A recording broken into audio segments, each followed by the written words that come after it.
Coming up, first settlements under flood buyback scheme, more flood monitoring cameras online, new green street art competition, celestial showtime, new hospital pedestrian bridge lifted into place, and it's beginning to look a lot like Christmas. It's Sunday, December 4, 2022, and I'm Alan Roebuck. Welcome to Ipswich Today, which acknowledges the traditional custodians of the land on which it is produced and pays respects to elders past, present and emerging.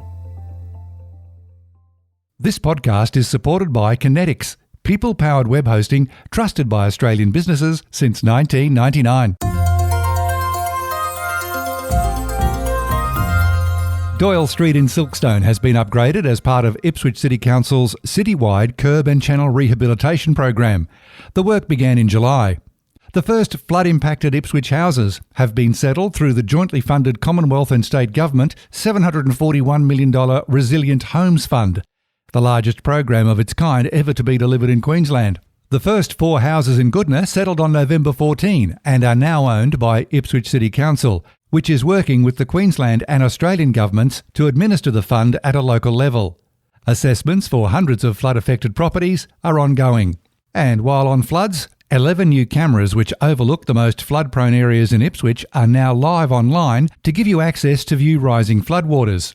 The CCTV cameras provide an updated image every 15 minutes, and you can access them via the city's disaster management dashboard.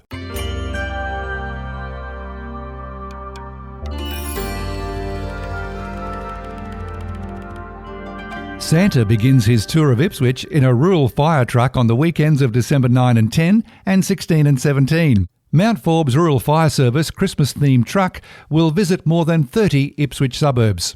Other Christmas events include Night Christmas at Willowbank, the Ulysses Club Annual Toy Run, Marburg Christmas Carnival, and Off-the-Wall Christmas Exhibition at the Ipswich Art Gallery. For more details, check out christmasinipswich.com.au. Ipswich City Council has launched a green street art competition, where if you're a local artist or resident of any age, you have the opportunity for your designs to be displayed across one of 11 Energex boxes in Ipswich Central and win a $250 gift card. This is being run under the Green Walkable Streets artwork project, and submissions can be made by a single artist or a group effort and will be reviewed by a panel of council staff with at least one external representative. Entries must be themed around the concept of green street art with urban art designs that incorporate or reimagine trees, leaves, grass, flowers or flora. Entries close January 18, 2023.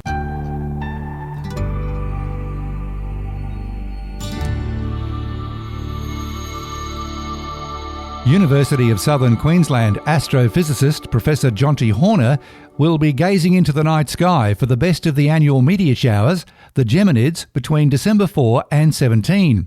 Jonti explains why it happens on an annual basis, how this meteor shower got its name, and the best game plan on how to view it. It happens because the Earth, as it goes around the Sun, it runs into dirty parts of the Earth's orbit and we run through debris. And then the next lap we come back to the same place and we run through the debris again.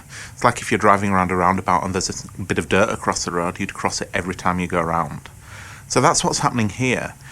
In this case, we're running through debris left behind by an object called Phaethon, which is an asteroid. And normally, meteor showers, debris streams are caused by comets.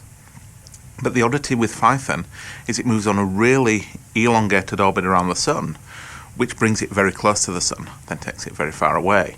So the temperature on Phaethon goes from super hot to really cold to super hot, and the rocks expand and contract and expand and contract and crack and fragment and kick dust into space.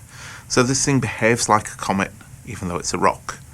And over thousands of years, it's been laying down dust and debris around the Sun. And every time we go around the Sun and cross the orbit of this asteroid, we run through that debris, burns up in the Earth's atmosphere, and we see a meteor shower. That's what the Geminids are.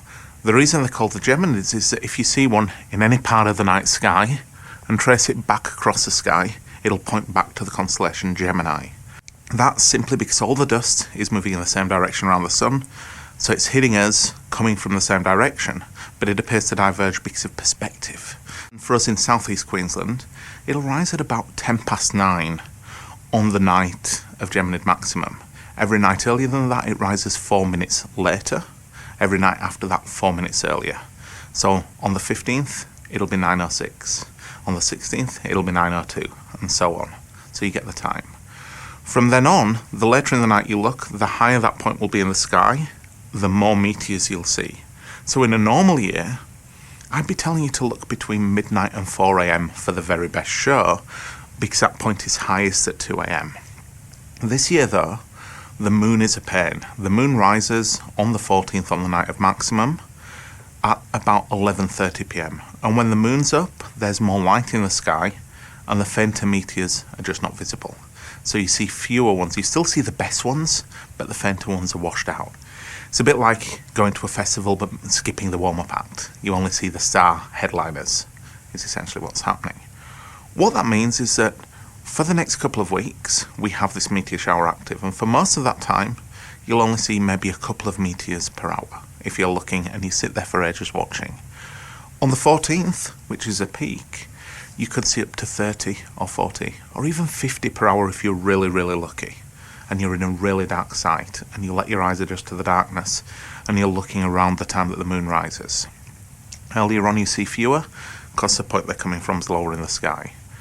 But they're a bit like buses. If I say you'll see 30 in an hour, it doesn't mean you see one every 2 minutes as regular as clockwork.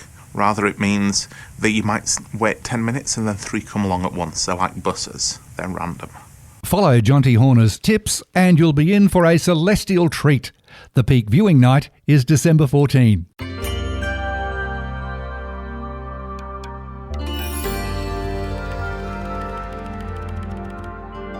A link between the old and new has been lifted into place at Ipswich Hospital. A 48-metre pedestrian footbridge linking Ipswich Hospital Tower Block Level 6 and the new Mental Health Acute Inpatient Services building was lifted into place from November 24 to 28. Interior works are still being conducted on the bridge, which crosses Chelmsford Avenue. It's expected to be in use by mid-next year. Check out the video on Westmoreton Health's Facebook page. Ipswich Hospital Foundation's Children's Christmas Appeal is in full swing. It hopes to raise about $150,000 to buy cardiac monitors, a resuscitation cot and humidifiers for respiratory support for the smallest patients at Ipswich Hospital's Special Care Nursery. Westmoreton Health has appointed its new Chief Executive, Hannah Block, to lead the health service through its health prevention, capital works, research and transformational agenda. Ms Block joined Westmoreton Health as Interim Chief Executive in July this year from neighbouring Gold Coast Health. She said the many similarities between Gold Coast and Westmoreton Health Services attracted her to the role. And that's it for this episode. A reminder to look for handy links in the show notes. Ipswich Today is supported by Kinetics, people-powered web hosting trusted by Australian businesses since 1999. This podcast is also listener-supported. Please make a once-only gift or regular donation to help keep it online. Just go to ipswichtoday.com.au and click the donate button on the homepage to make a payment through PayPal. Follow and stream this podcast from your favourite app, including iHeartRadio and Amazon Music, or play Ipswich Today on smart speakers. Music is supplied by Purple Planet Music. This is Alan Roebuck. Thank you for listening.